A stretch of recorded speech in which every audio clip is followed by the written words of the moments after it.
গীতা, ও গীতা, কি করছো তুমি? তাড়াতাড়ি খেতে দাও, না হলে হারু কাকা চলে গেলে আমি একা কি করে কাজ করব? আজকে যে সব ধান কাটতে হবে। আসছি গো আসছি। আর একটু দাঁড়াও, খেয়ে তারপর যাবে। খালি পেটে কি করে কাজ করবে? ঠিক আছে, তুমি একটু তাড়াতাড়ি করো। আমি বরং গরুগুলোকে কিছু খেতে দিই।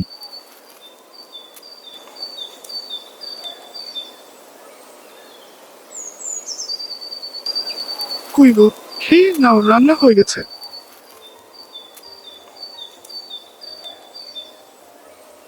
শোনো গো, আজকে দুপুরে খেতে আসবো না, তুমি বরং খাবারটা নিয়ে যাবে। ঠিক আছে। এখন আমি যাই।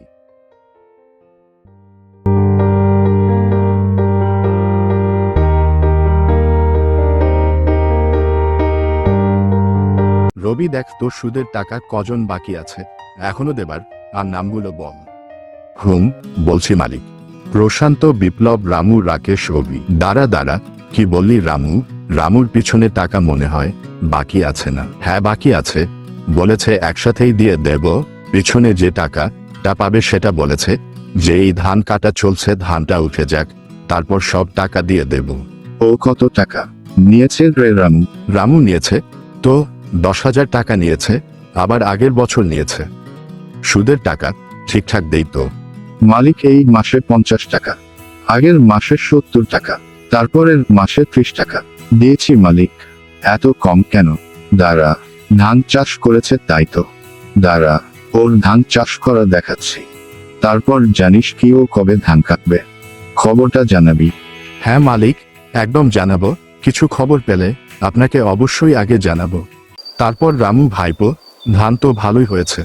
হ্যাঁ কাকা, সব উপর বালা কিপাতে এবার ভালোই ভালোই। ঘর নিয়ে যেতে পারলে ভালো, কিশোর মালিকের লোনটা দিতে পারলে বাঁচি। ঠিক বলেছ ভাইপো, ওর টাকাটা দাও তাড়াতাড়ি, মনে হয় তাহলেই ভালো হবে। যত তাড়াতাড়ি দেবে ততই তোমারই ভালো হবে। ঠিক বলেছ, চলো চলো, আর একটু বাকি আছে তো, আবার বাড়িতে যেতে হবে তো। আরে ঠাকুর সাহেব, ওই রামুর জমির ধান কাটা আজ সন্ধ্যার মধ্যে কাটা হয়ে যাবে, আর কালকে মনে হয় বিক্রি করে দেবে খুব ভালো দামে। বিক্রি করার আগে দেখ আমি কি করতে পারি, তারপর তো বিক্রি করবে নাকি? ঠাকুর সাহেব, ঠিক বুঝতে পারলাম না। আমার নাম কিশোর। ঠিক আছে, আমি কি করতে পারি? ওই রামুর, তুই দেখবি, শুনে যায় এদিকে।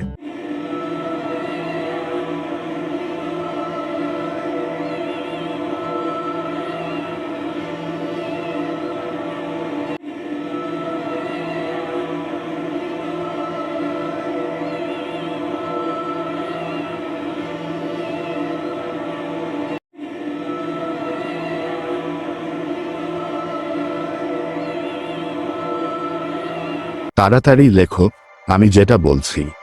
হ্যাঁ মালিক, বলেন কি লিখতে হবে? আরে রামু ভাইপো, তোর তো সব ফসল কাটা হয়ে গেল। হ্যাঁ কাকা, তোমাকে অনেক অনেক ধন্যবাদ। আমি একা করতে পারতাম না, তুমি না থাকলে।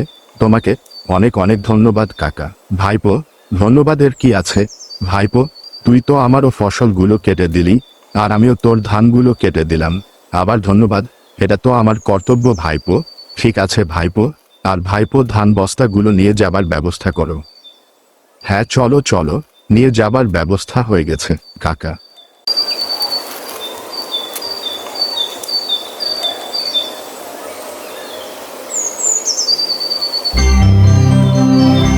কিছুক্ষণ পর ঠাকুর সাহেব দুইজনকে সাথে নিয়ে যায়।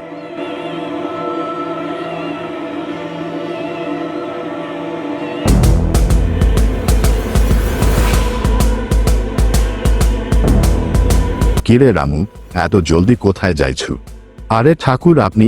মালিক কি মনে করে তুই তো সুদের টাকা দিতে যাবি না, তাই আমাকে আসতে হলো? না না ঠাকুর সাহেব, এমন কিছু না, আজকে ধানটা বিক্রি করে আপনার কাল সব টাকা দিয়ে দেব। আচ্ছা, জানিস তো আজ কত তারিখ হলো? হ্যাঁ, আজ তো 6 তারিখ। 6 তারিখে তোর তো সুদের টাকা দেবার কথা ছিল না। তোর তো পরের মাসেও কিছু টাকা বাকি আছে, আর এমন কতদিন চলবে? ঠাকুর সাহেব, আর একদিন টাইম দাও, কালকে সব ধান বিক্রি করে আপনার সব টাকা দিয়ে দেব। আমাকে দেখে তোর কি পাগল মনে হয়? কি আমার টাকা এমনি চলে আসে না? চলো রে, ধান গাড়ি নিয়ে।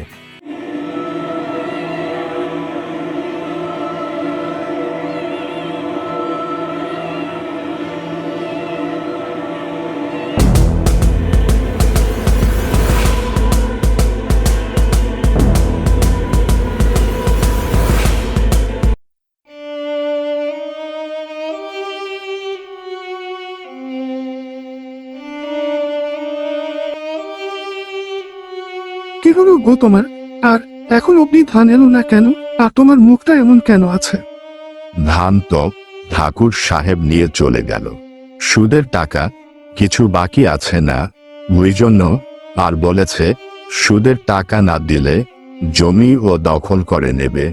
জানি না কি হবে। ভগবান, এমন কেন আমাদের সাথে হলো? তুমি কতই না পরিশ্রম করেছো, আর সেই ধান নিয়ে চলে গেল ঠাকুর সাহেব। এখন আমাদের কি হবে? হে ভগবান, তুমি দেখো। গীতা, আমি চাচ্ছি। কোথায় যাবে? এই তো এলে, আর কিছু খেয়ে নাও। আর সন্ধ্যা তো নেমেই এল, এখন আবার কোথায় যাবে? আমার খিদে নাই, আমি যাচ্ছি।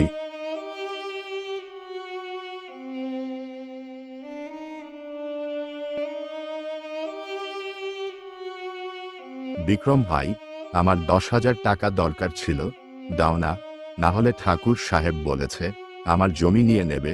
ভাই, তুই যে করে হোক আমাকে 10,000 টাকা জোগাড় করে দে।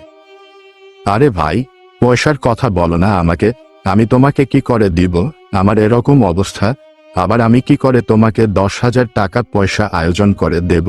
ক্ষমা করবে ভাই, আমি পারবো না 10,000 টাকা দিতে তোমাকে। রামু গ্রামের অন্য লোকেদের কাছে গেল, কিন্তু পয়সা কেউ দিল না।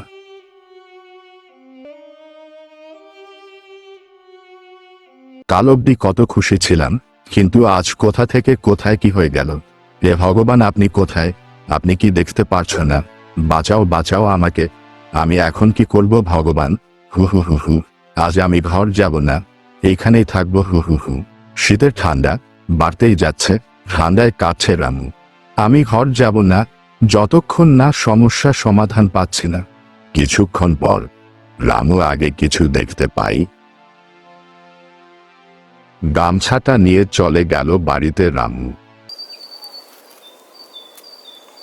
সকালে উঠে গামছাটা ফেলে দেয়, আজব একটি আলো উঠে আসে। রামু দেখে অবাক, দেখছে অনেক টাকা আছে, সোনা গয়না সব কিছু আছে। রামু দেখে খুবই খুশি। তারপর রামু ঠাকুর সাহেবকে সব পয়সা দিয়ে দিল। রামু গীতার সুখে সংসার করে কাটাচ্ছে জীবন।